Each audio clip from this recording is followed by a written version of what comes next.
Découvrez votre programme avec NutriPure, la nutrition sportive pour atteindre vos objectifs et activer votre potentiel.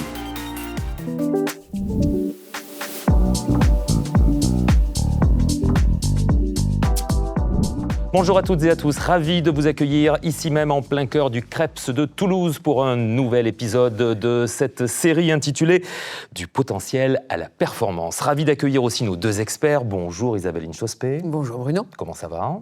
Pleine forme, comme d'hab. Fidèle parmi les fidèles. Exactement. Ravi. Bonjour Christophe Cariot. Et bonjour Bruno. On va parler de physique avec vous dans quelques instants, mais aussi, vous l'avez compris, de mental avec nos experts ici présents. Je rappelle que ce programme va mettre en lumière, accompagner, analyser la vie d'une quinzaine d'athlètes pendant plusieurs mois. Athlètes que je tiens vraiment et que nous tenons vraiment à remercier sincèrement.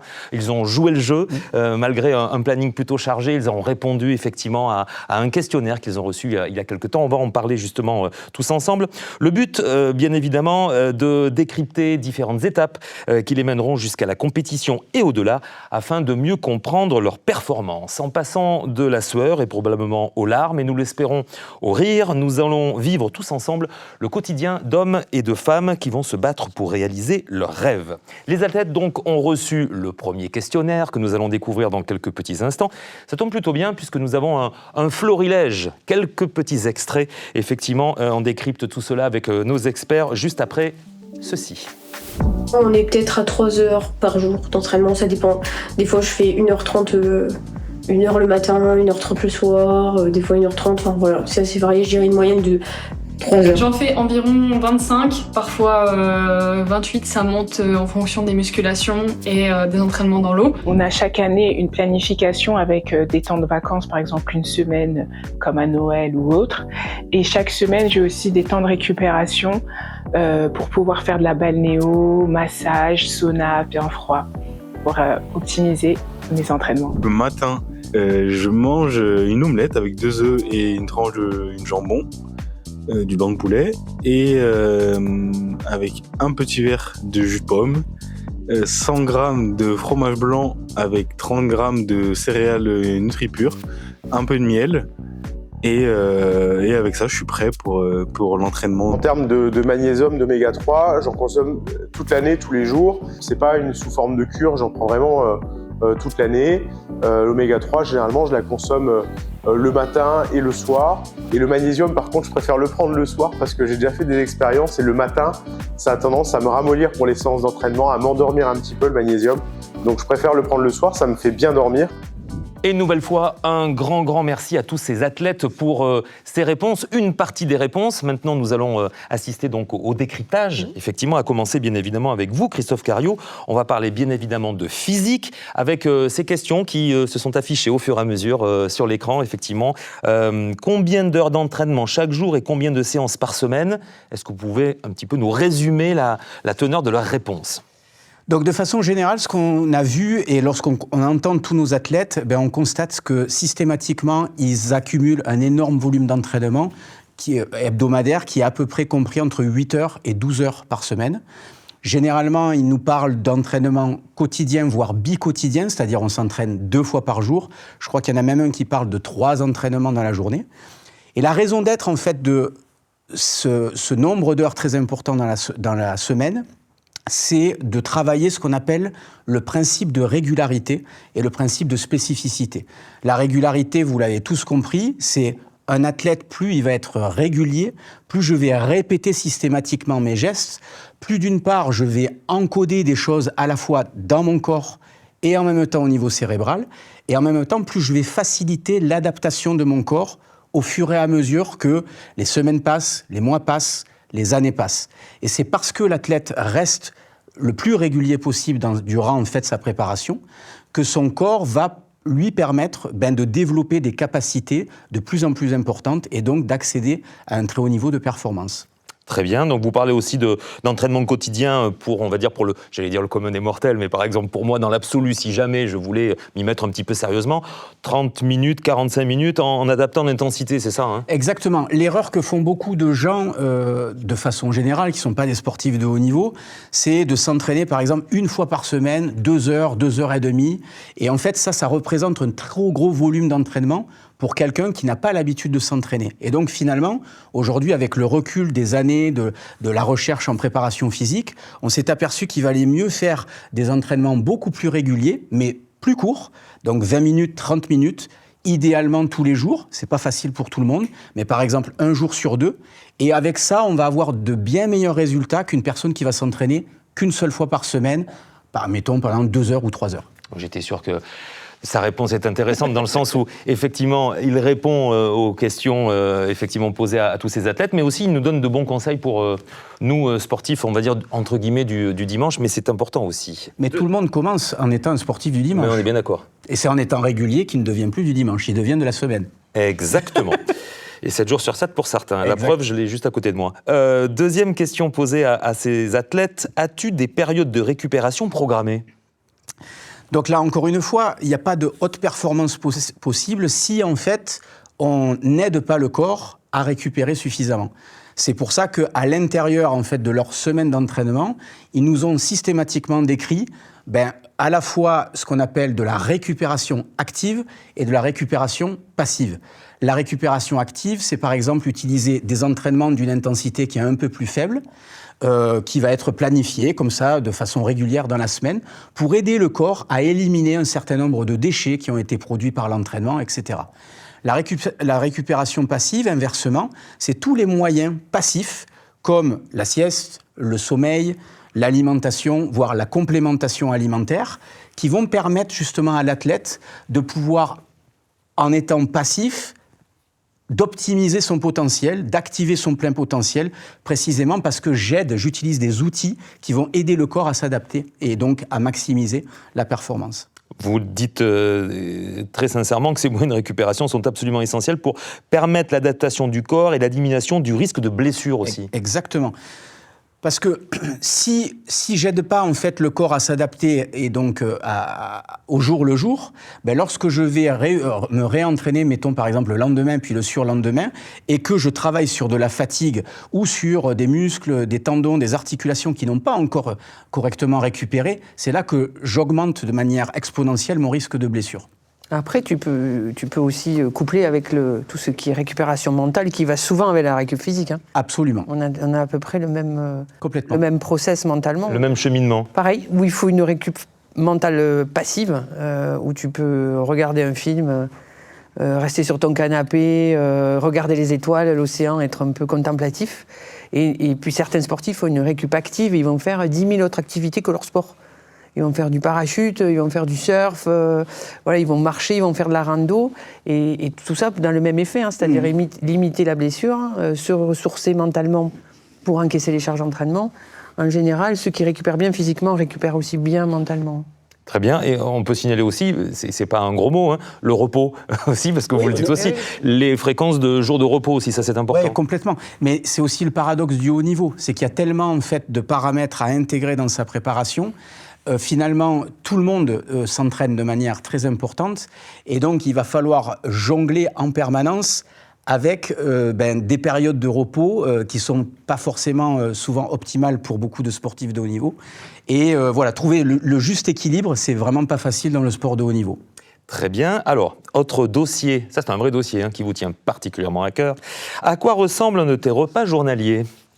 Alors ça, c'était la question qu'on a posée à tous les athlètes. Et l'idée, c'était de voir quelle était la manière de s'alimenter de chacun d'eux. Donc, moi, à l'époque où je faisais de la compétition, il y avait des erreurs en termes d'alimentation qui étaient faites. Depuis, il y a presque 25 ans, depuis que je me suis arrêté, qui sont passés. Et donc, j'ai constaté qu'effectivement, aujourd'hui, les athlètes se nourrissent mieux. Ils ont compris ce qu'on appelle l'importance d'une ration alimentaire équilibrée au niveau de ce qu'on appelle les macronutriments. Oui. Les macronutriments, c'est les protéines, les glucides, les lipides. Mais il faut rappeler aux gens qui nous regardent aujourd'hui que l'alimentation, elle ne fait pas que vous apporter de l'énergie. Elle vous apporte également des vitamines, des minéraux, des phytonutriments. Et ces éléments, en fait, vont pouvoir même agir au niveau de nos gènes en activant, c'est-à-dire en allumant ou en éteignant certains gènes qui vont permettre à l'athlète d'optimiser sa récupération, de maximiser en fait sa construction musculaire, etc. Ce qu'on appelle les facteurs épigénétiques de l'alimentation. Et donc ça, c'est très très important également de comprendre que mon alimentation ne va pas me servir qu'à remplir mes muscles avec des glucides, des lipides, etc. Je fais une petite parenthèse, où là pour le coup c'est un gros mot, l'agriculture intensive, la gestion des sols aujourd'hui. On va dire, est-ce que tous ces aliments, on va dire, industriels entre guillemets, ils en parlent, les sportifs de haut niveau? Est-ce qu'ils sont sensibilisés justement au bien manger entre guillemets? Alors oui pour certains, non pour d'autres, parce que malheureusement effectivement que ça soit la nourriture industrielle, elle est vraiment rentrée à l'intérieur en fait de nos modes de consommation. Les pesticides, c'est-à-dire la façon dont finalement on aide les plantes à grandir plus vite, à se prémunir de certaines maladies, on en est également nous-mêmes les victimes. Donc ça devient difficile de manger correctement, même en y faisant attention. Et c'est là que va devenir éventuellement intéressant l'utilisation de certains compléments alimentaires pour pouvoir soit lutter contre certaines carences qui peuvent s'installer avec le temps, soit au contraire aider l'athlète à lui apporter par exemple un apport de protéines supplémentaires, l'aider par exemple à utiliser du collagène qu'on trouve beaucoup plus rarement dans l'alimentation moderne. Et donc en utilisant finalement des peptides de collagène, je vais faciliter la récupération des tendons, des articulations. Très bien, donc c'était un gros mot pour l'agriculture, effectivement, mais pas pour les compléments alimentaires, bien au contraire. Autre question, on est totalement raccord, et la dernière question en ce qui vous concerne pour cet épisode, combien consommes-tu de magnésium, d'oméga 3 et de protéines chaque jour? Ils ont joué le jeu là aussi. Oui, ils ont joué le jeu. Là aussi, c'était une question pour savoir déjà, est-ce que les athlètes avaient conscience de l'importance de certains nutriments, on va dire en dehors des glucides, des protéines et des lipides dont je viens de parler. Et donc, en fait, ce qui est intéressant avec ces trois molécules, magnésium, oméga 3 et protéines, c'est que c'est vraiment des molécules qui vont permettre à la fois, donc, pour le magnésium, de faciliter la récupération du système nerveux. Donc, le système nerveux, il va être impliqué aussi bien dans le fonctionnement cognitif que la contraction et le relâchement des muscles.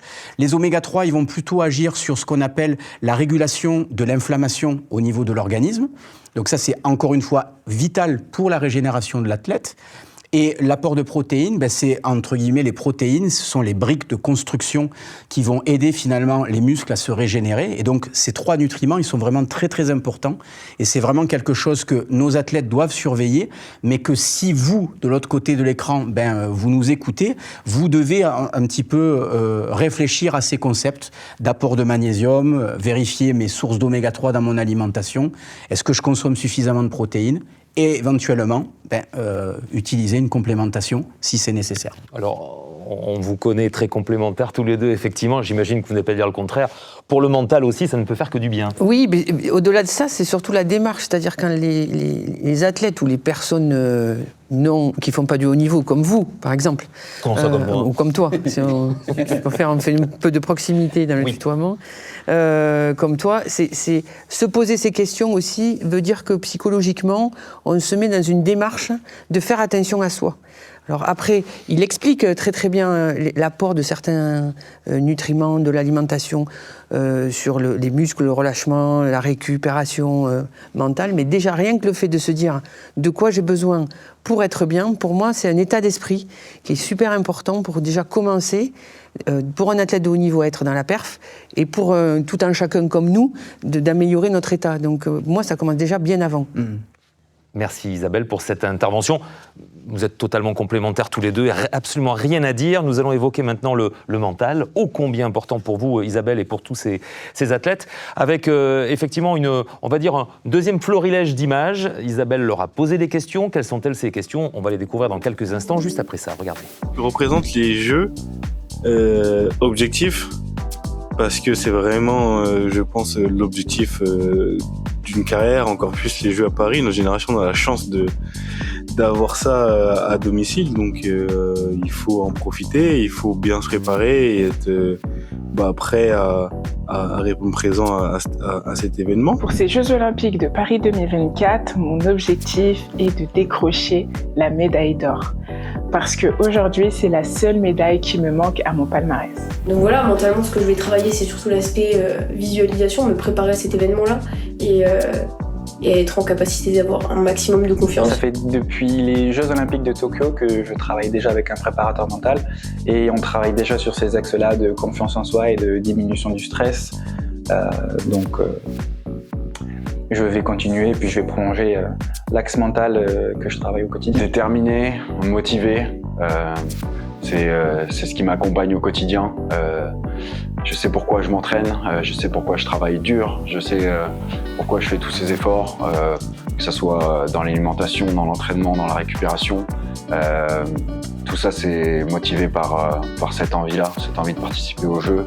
Et donc, c'est vraiment ce qui me motive à l'heure actuelle. Du potentiel à la performance, ça continue effectivement avec cette fois-ci l'aspect du mental qui vous concerne directement, chère Isabelle Inchospé. Vous avez posé des questions à tous ces athlètes, plus d'une quinzaine d'athlètes qui ont globalement, je le disais tout à l'heure pour l'aspect physique, ils ont joué le jeu, en règle générale. Complètement, ils se sont livrés déjà sur un point qui est très important et qui en France était encore tabou, c'est dire je travaille mon mental.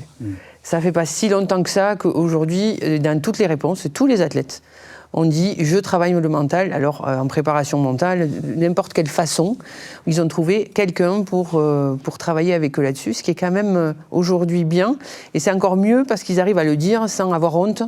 C'est un gros progrès dans mon domaine parce que jusqu'à présent, le mental, si on le travaille, c'est qu'on est fou ou qu'on ne va pas bien. Voilà. Donc, il y a encore des préjugés et des idées reçues. Alors, ce qui est très rigolo, c'est que c'est plutôt côté des entraîneurs que côté des athlètes. Parce que les athlètes, eux, ils sont centrés sur ce qui leur demande un effort, ils ont besoin de ressources, etc. Donc, ils vont y chercher tout ce qui peut leur permettre d'être bons, en fait. L'entraîneur, lui, va chercher souvent, alors je ne vais pas me faire que des amis, à avoir du pouvoir. Et ça ne va pas souvent avec, parce que le fait de ne pas travailler le mental eux-mêmes peut faire penser qu'ils perdent un peu de pouvoir sur l'athlète, ce qui est faux. En fait, ça ne fait que renforcer la relation, parce que l'athlète va être hyper bon, hyper prêt. Et donc l'entraîneur va être encore mieux pour amener ce qu'il a amené pour aller vers une performance, quoi. Et grâce à votre talent, effectivement, votre expertise, votre analyse, et surtout, on va dire, le décryptage de tous ces commentaires, et ils se sont vraiment mis à nu quelque part, parce que là, c'est le mental qui parle. Hein. On l'a découvert déjà avec pas mal de vidéos, et en l'occurrence avec ces fameuses questions. Juste avant, on entend parler de préparation mentale. Alors, vous vouliez effectivement décrypter, et j'ai envie de vous demander, qu'est-ce que la préparation mentale à la base, et la différence, moi je joue le candide, hein, mais de la complémentarité avec la préparation psychologique. C'est quoi la différence ? C'est une super question, parce qu'aujourd'hui tout est mis un peu dans le même chapeau, en fait. Et c'est deux axes de travail différents avec deux personnes différentes. C'est-à-dire un préparateur mental va donner des outils du style de la relaxation, de la PNL, c'est la programmation neurolinguistique, de la sophrologie, et n'est pas obligé d'être psychologue de formation. Et la formation de psychologie va servir à faire la préparation psychologique qui permet de comprendre comment l'athlète et pourquoi l'athlète est là. Donc tous les affects qu'il met dans une performance, dans une vie d'athlète. Je crois que Christophe pourrait en parler parce que sa vie est aussi liée, sa vie d'athlète est liée à sa vie personnelle et à son affect. Et le psychologue va aider à tout utiliser de manière à ce que tout ça soit une force pour performer le jour J. Parfait, c'est une très bonne réponse. Vous vouliez peut-être réagir, Christophe ? Non, deux points qui sont importants, c'est que par rapport à ce que vient de dire Isabelle, effectivement, moi, à mon époque, tout ce qui était relié au mental était extrêmement tabou. C'est-à-dire, moi, ma maman était psychiatre, donc dès que je commençais à évoquer le fait que potentiellement je discutais avec quelqu'un de mes névroses ou mes problématiques... Vos états d'âme. Mes états d'âme, exactement.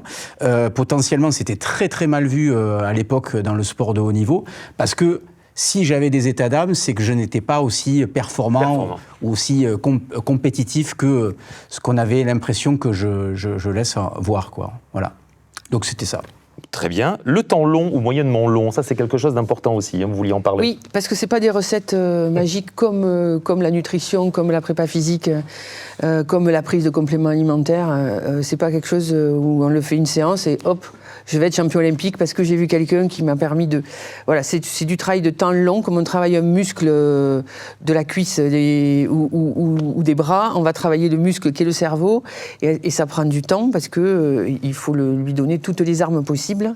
Et alors, dans une vie d'athlète, c'est un être humain, donc il se passe des dizaines et des dizaines de choses par jour, et il faut tout mettre de côté ou tout mettre à sa place, de manière à pouvoir se libérer le jour d'une séance d'entraînement, de la récup ou même d'une compétition.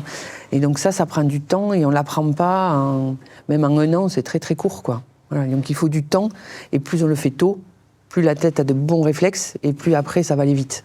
D'où le terme accompagnement. Exactement. C'est un terme qui n'est absolument pas galvaudé. Oui, très juste. Accompagnement. Très juste. Question que vous avez posée aussi à tous ces athlètes. Je rappelle qu'ils sont plus d'une quinzaine. Ils ont tous joué le jeu. Quel est l'état d'esprit de ces athlètes juste avant les JO? Effectivement, existe-t-il des profils différents, j'imagine? Alors, c'est une bonne question parce que, oui, il y a des profils différents. Si vous êtes un athlète qui a fait des médailles aux Jeux d'avant, l'état d'esprit à 300 jours des Jeux, c'est déjà penser à la médaille de Paris et peut-être à faire mieux si on n'a pas été champion olympique. Donc, ils sont déjà, eux, dans la projection d'une perf exceptionnelle à faire pour marquer leur histoire et l'histoire de leur sport. Ça, c'est sûr qu'ils y sont déjà. Puis, il y a ceux qui sont en train de se qualifier, qui ne savent pas du tout s'ils vont l'être ou pas. Dans certaines disciplines, ils vont le savoir en juin pour être prêts au mois d'août. Autant vous dire que là, l'état d'esprit, il est resté dans l'instant présent, vivre le mieux possible leur entraînement et penser à la qualif avant de penser au jeu. Donc, il n'y a pas du tout de projection.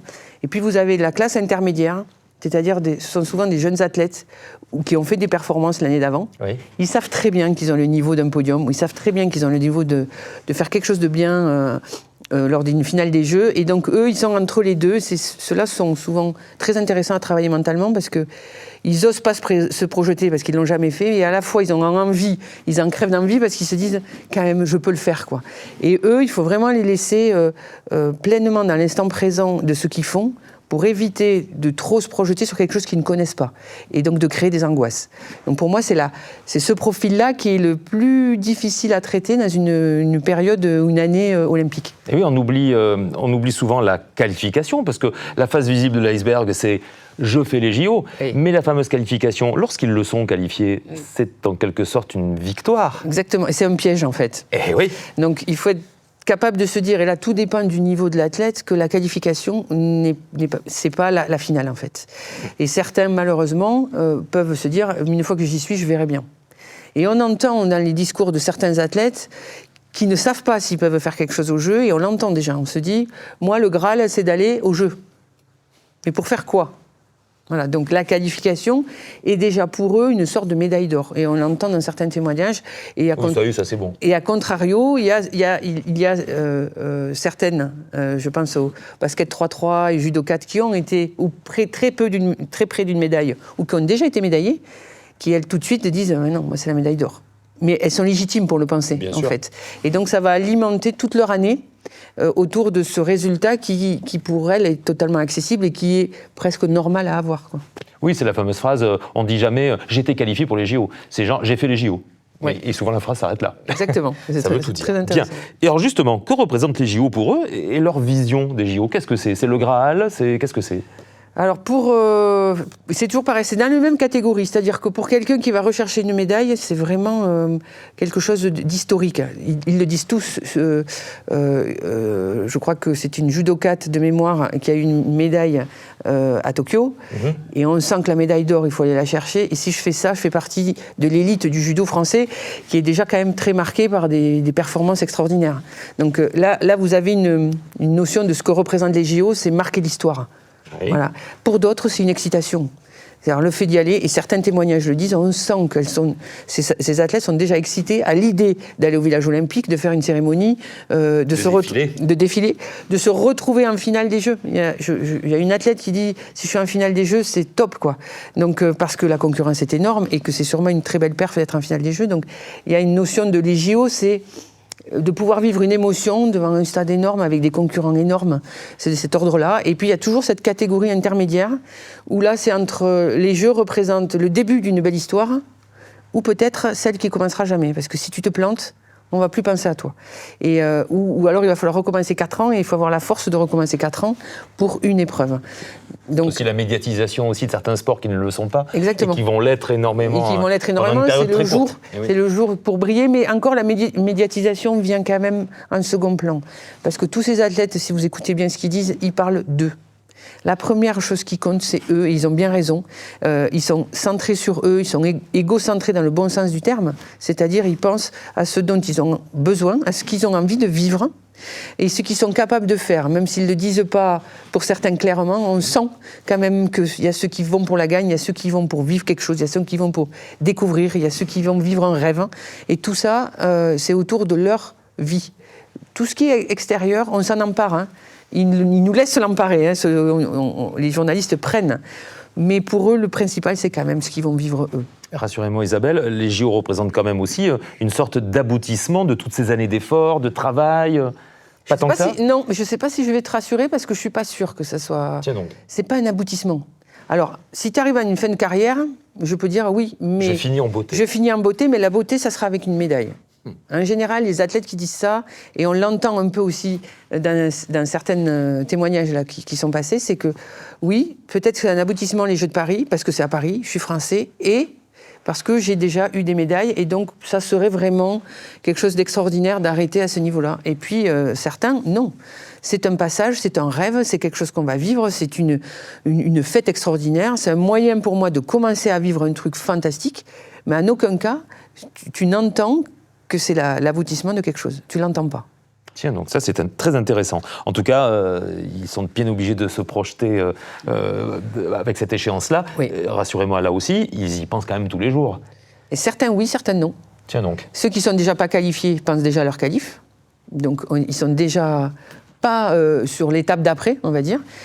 Certains te le disent oui, j'y pense parce que je suis né pour ça. Oui, j'y pense parce que j'ai quelque chose à jouer. Et puis il y a certains qui préfèrent ne pas y penser. Ils le formulent comme ça en fait. Oui, il y a un témoignage où il dit moi je vis le jour à jour, quoi. C'est-à-dire que je vis ce qui se passe là. Et puis un jour il va se retrouver en finale des Jeux et puis il vivra la finale des Jeux. Voilà. Donc c'est vraiment pas systématique en fait. Autre question totalement raccord avec ce dont parlait Christophe tout à l'heure, mais là pour l'aspect mental, c'est le rythme quotidien des entraînements sur l'état mental. Qu'ont-ils répondu ? Il y a plusieurs types de réponses parce qu'il y a plusieurs sports avec des rythmes différents. Ce que disait Christophe, on peut s'entraîner 2 fois par jour, 1 fois par jour, 3 fois par jour. Donc il y a des périodes aussi de préparation foncière, d'avant-compétition, d'après-compétition. Donc c'est extrêmement complexe en fait. Donc mentalement, le rythme, il faut vraiment écouter, pour le coup, son corps. Écoutez ce que le corps vous enseigne, vous donne comme information de vous, de manière à ce que tu évites déjà quelque chose qui est terrible, c'est la blessure. Parce qu'on en a un peu parlé, Christophe l'a un petit peu évoqué, mais la blessure, elle est à 90% mentale. Parce que ça craque dans la tête, parce que le corps ne suit plus, parce qu'on n'arrive plus à comprendre ce qui se passe, ça donne plus de sens, parce que la fatigue physique est telle que mentalement, on n'arrive plus à passer au-dessus, et c'est là où ça casse. Parce que la blessure, c'est quoi ? C'est la meilleure excuse possible pour se reposer. Oui, c'est complètement fou ce que vous dites. Le seul moyen possible de se reposer, c'est la blessure. Oui, c'est le seul moyen, la seule excuse qu'un entraîneur peut entendre, et qu'un athlète aussi peut entendre. Je suis blessé, je ne peux pas. Si tu dis, je veux me reposer parce que je suis un peu fatigué, il dira, non, mais tu peux y aller, quoi. Enfin, voilà, il y a quand même des mecs qui s'entraînent un petit peu plus. Je vais avoir la réaction de Christophe. Ben, moi, j'ai toujours dit que les blessures corporelles étaient souvent les disjoncteurs du mental, en fait. C'est ce qui permettait finalement, soit effectivement de permettre à l'esprit qui manifestait un certain nombre de désaccords avec le projet sportif, etc. Donc on pourrait même passer toute une émission à discuter de ça. Mais quand il commence à y avoir un désalignement entre le projet sportif, l'envie de faire certaines choses, les peurs éventuellement qui sont associées à ce projet sportif, est-ce que j'ai pas été trop ambitieux ? Est-ce que j'ai pas manifesté trop d'ambition auprès de mes proches ? Finalement, effectivement, le seul disjoncteur possible, acceptable dans notre société, c'est la blessure. Parce que finalement, la blessure, elle est tellement multifactorielle qu'elle peut venir de plein de choses. Et donc, c'est le seul truc qui est plus ou moins socialement accepté comme excuse valable à un sportif qui voudrait dire « j'arrête ». Vous avez vécu quelque chose de très fort, effectivement, dans votre vie, effectivement une blessure très lourde, avec un problème de cicatrisation. Ça, c'est quand même autre chose aussi, Oui. Ce qui vous a permis aussi de vous relever et de créer plein de choses. On en a parlé dans l'épisode précédent. Comment vous l'avez vécu, cette blessure ? Ce fut du repos imposé, obligé Non, pour moi, ça n'a pas du tout été du repos, parce que d'abord, il y a eu une grosse phase dépressive, parce qu'en fait, moi, j'avais une énorme ambition. Et donc cette blessure-là, elle venait casser en fait le rythme que j'avais mis en place, l'ambition que j'avais, mais elle était aussi là, et ça je l'ai compris que plus tard, elle était aussi là pour me permettre d'intégrer toutes les erreurs que je faisais, tous les non-dits. Isabelle vient de nous parler de tout ce que le corps nous envoie, tous les messages que le corps nous envoie. Et moi, j'appelle ça des non-dits corporels. Et donc, cette blessure-là, c'était l'apothéose de ces non-dits. Tu m'as pas écouté pendant des mois et des mois et des mois. Je te mettais en alerte. Là, tu vas m'écouter de manière définitive. C'est clair. Voilà. Et donc, à partir de là, vous avez des gens qui, éventuellement, soit sombrent dans la dépression, comme ça a été mon cas, et puis à un moment donné, peuvent rebondir plus vite que d'autres, de toucher le sol plus vite que d'autres, et dire non, ok, c'est pas la fin. C'est le début d'une nouvelle ascension. Voilà. Moi, c'est comme ça que je l'ai vécu. C'est là où, mentalement, c'est important d'être accompagné ou entouré. Parce que se relever d'une blessure comme il l'a fait ou que d'autres athlètes vont pouvoir peut-être faire avant les Jeux, ça demande de bien comprendre ce qui s'est joué au moment de la blessure pour pouvoir en faire quelque chose de positif et faire un choix qui te permet de continuer ou qui te permet d'arrêter, mais tu sais pourquoi t'arrêtes en fait, et de ne pas le subir. Et si vous me permettez, parce que je me souviens exactement quand ma blessure est survenue, c'est parce que je préparais mes 3e championnats du monde, et en fait, tout le monde me donnait perdant. Et donc, j'avais peur, en fait, de perdre mon titre. Et c'était à l'époque, en plus. Et c'était à l'époque. Ouais. Et donc, j'étais déjà 3 fois champion du monde. On attendait éventuellement que, potentiellement, je redevienne 4 fois champion du monde. Et ma plus grande inquiétude, c'était de perdre. Et donc, c'était un truc qui me poursuivait au jour le jour. Et donc, la blessure, finalement, a été la seule autorisation. Alors, je ne me suis pas fait une rupture totale parce que j'avais envie de me faire une rupture totale. Hein. On ne se lève pas le matin en se disant, tiens, si je pouvais tout me péter. De rupture totale du mollet, pour info. Exactement. Mais en attendant, c'était un super alibi parce que, du coup, j'ai dû, j'avais un super prétexte pour prendre du recul. Et 2, encore une fois, remettre en question, réfléchir à la manière dont j'appréhendais la performance, mon parcours sportif, mon parcours de vie, etc. Et vous ne connaissez pas Isabelle à l'époque ? Et je ne connaissais pas du tout Isabelle. Et bien voilà. Il y est quand même arrivé, c'est ça qui est bien. Oui, la preuve, il est là et debout, et ô combien vivant, de surcroît. Juste pour terminer, juste une petite question rapide justement sur ces fameuses blessures. Est-ce qu'ils en parlent dans les témoignages vidéo, le mot blessure ? Est-ce qu'ils en parlent ? Sur ces témoignages-là, à moins de 300, non. Et heureusement, parce que ça veut dire que déjà, peut-être, ils sont bien alignés avec ce qu'ils font à ce moment-là, de leur début de préparation ou de qualification, et on ne sent pas d'inquiétude sur qu'est-ce que je fous là, pourquoi je le fais, est-ce que j'ai de la pression, etc. Même les athlètes qui ont eu des médailles ou qui étaient à 2 doigts d'en avoir à Tokyo, on n'entend pas dans leur réponse la moindre inquiétude à ce sujet. Donc, ce qui est très bon signe sur leur début de préparation.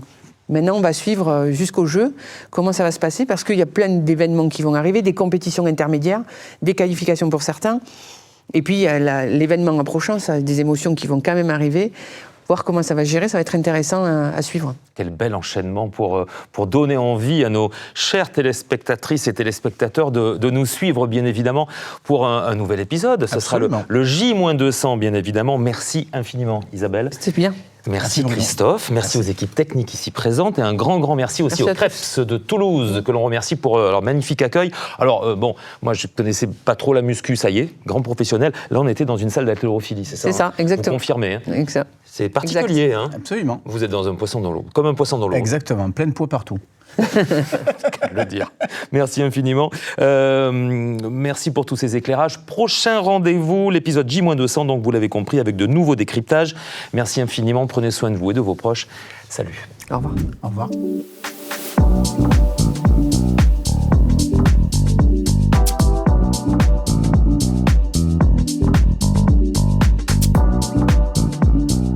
C'était votre programme avec NutriPure, la nutrition sportive pour atteindre vos objectifs et activer votre potentiel.